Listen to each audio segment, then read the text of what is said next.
I hate to be the one to break this to you, but King Arthur is basically a fictional character. However, that does not mean there is no history at all in the stories about King Arthur.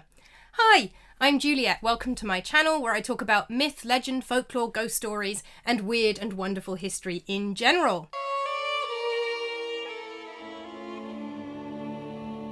One of the things I have to break to my students as a history lecturer is that King Arthur is, to all intents and purposes, fictional. But the stories of King Arthur are rooted in some real British history, so let's have a look at that history. Stories about King Arthur take place at the point after the Romans had left Britain, when there were a lot of different warring tribes all over the country, and it was being invaded by Angles, Saxons and Jutes. This is slightly before the Viking Age, so the Vikings haven't quite got here yet. The Romans had withdrawn in 410 CE, according to the Byzantine historian Zosimus. The barbarians beyond the Rhine were attacking in force and had reduced the inhabitants of Britain and some of the Celtic tribes to the point where they were obliged to throw off Roman rule and live independently, no longer subject to Roman laws. He says that they wrote to the Emperor Honorius asking for help against these invasions. Honorius sent letters to the cities of Britain, counselling them to be watchful of their own security, and having rewarded his soldiers lived with all imaginable ease. Basically, the emperor told them to F off. The Roman emperor said he was no longer interested in maintaining Britain as part of the empire, it wasn't worth the effort, and that the Britons needed to look after themselves. So the British people in this period are Celtic people. Now, there is a whole debate among prehistoric archaeologists about whether the Celtic people are the indigenous people of the British Isles, or whether the Celts had moved in a series of migrations at a much earlier period. That's not something I'm going to get into. Basically, when written history starts, the Celts are the people of the British Isles, pretty much. So Britain is populated by lots and lots of different Celtic tribes, and they have then been conquered by the Romans in the 1st century CE. So Romans have then settled, married among the British people, and intermingled. So the British population at this point, we often call it Romano-British, is a combination of British tribes and some Romans. And at this point they are under attack from these Angles, Saxons and Jutes coming over from the continent. And we have some archaeological evidence for this as well. Things like the Hoxton Hoard, which was buried between 410 and 450 CE in Suffolk. It's a treasure hoard, basically. It's coins and jewellery. And it looks like it was buried by people who were trying to escape an invasion and hoping to come back to recover their treasure at a later date, but they never did.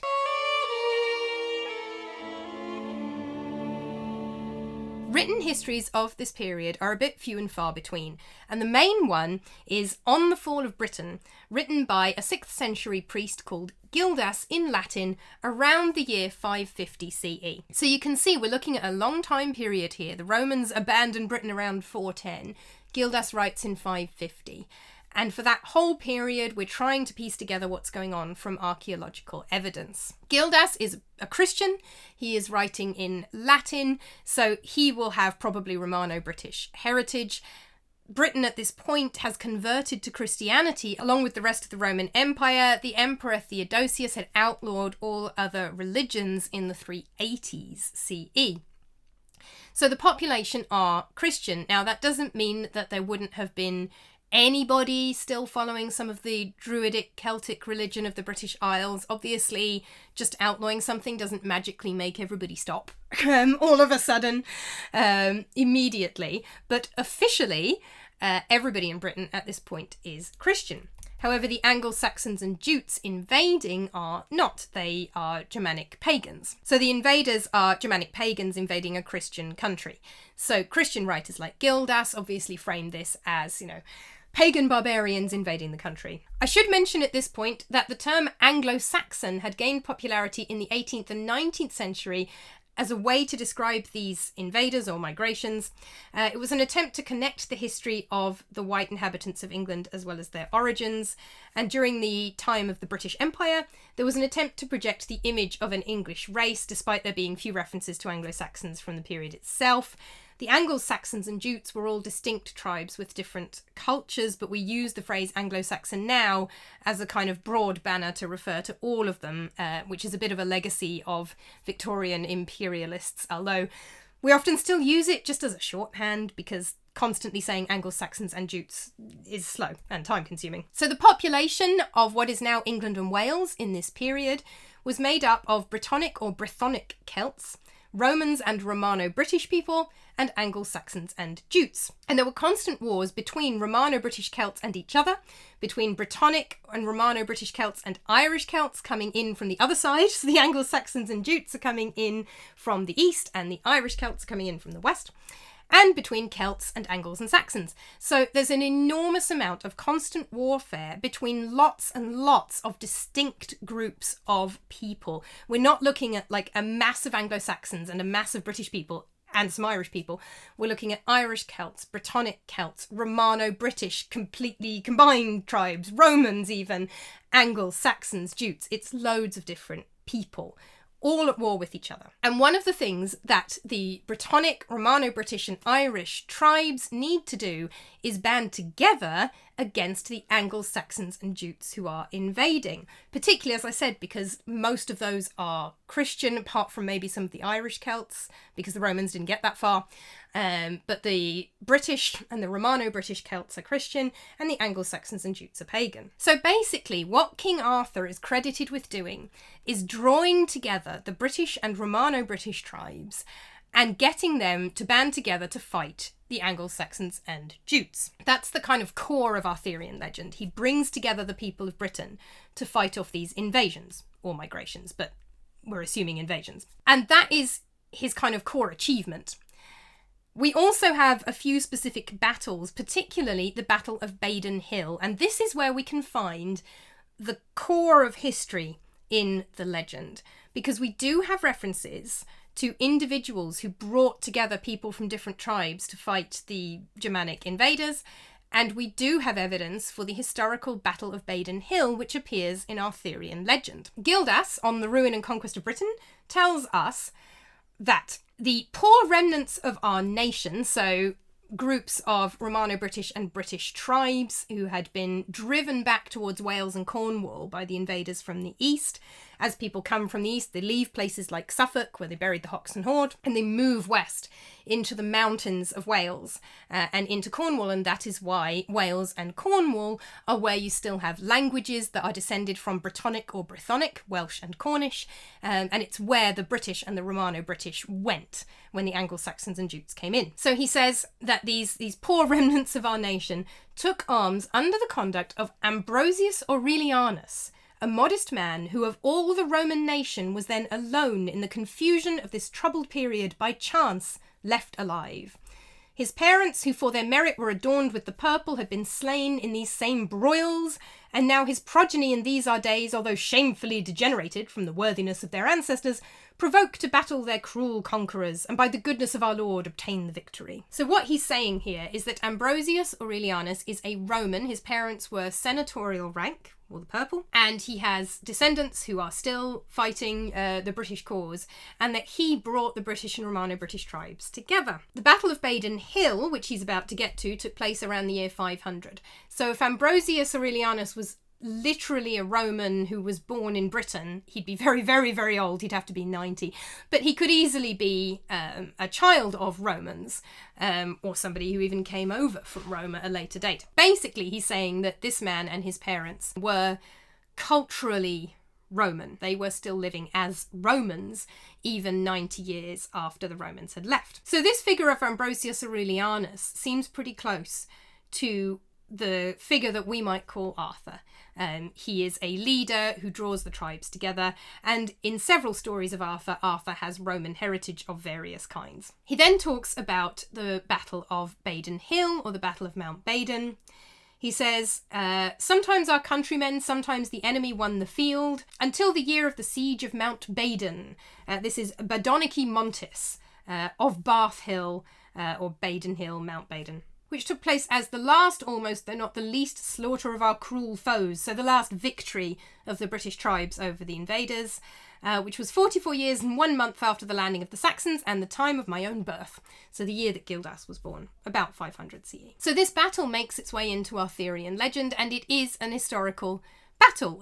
There's no reason to think Gildas has invented a battle that would clearly be well within living memory. So we have as much evidence for this as we have for most ancient and medieval history. We have this man, Ambrosius Aurelianus, who brings together the tribes and wins a victory at the Battle of Badon Hill. The next reference to the battle comes from the Venerable Bede, who is known as the father of English history. He is English rather than Welsh, and actually his name is Saxon. So unlike Gildas, he presumably has mixed heritage of some kind. He was born in 672 CE and raised in a Benedictine monastery in Northumbria, so he's Christian. So he's kind of on the side of the British, as it were, as a Christian. In 731, he finishes his ecclesiastical history of the English people. Bede basically just kind of copies Gildas. He says almost exactly what Gildas says about Ambrosius Aurelianus and the battle. He says that the Britons began by degrees to take heart and gather strength. They had at that time for their leader Ambrosius Aurelius, a modest man who alone by chance of the Roman nation had survived the storm in which his parents, who were of the royal race, had perished. Under him the Britons revived, and offering battle to the victors by the help of God came off victorious. From that day sometimes the natives and sometimes their enemies prevailed, till the year of the siege of Badon Hill, so Badon Hill, Mount Baddon, where they made no small slaughter of those invaders about 44 years after their arrival in England. Bede is pretty much just repeating what Gildas said. It pretty much just seems like he's read Gildas and copied the information into his own history. We are now 230 odd years after the battle. No mention of anyone called Arthur. He is calling him Ambrosius Aurelius rather than Aurelianus, but he's still talking about this Roman as the leader who brings the Britons together.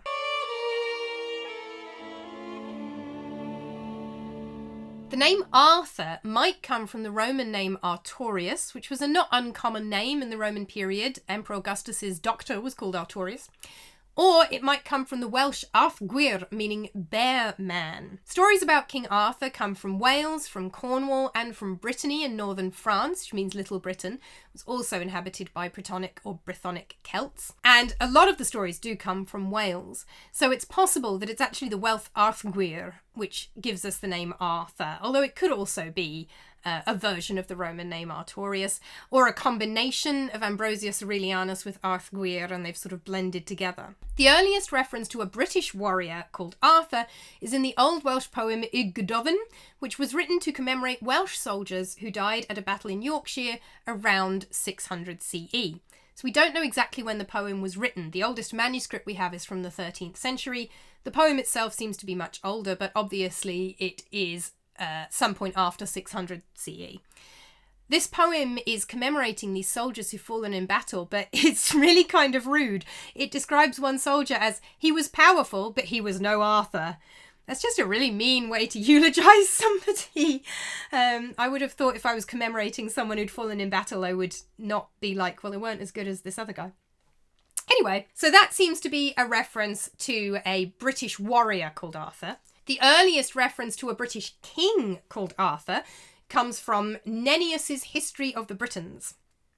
Nennius was a cleric writing in Gwynedd in Wales around the year 830 CE.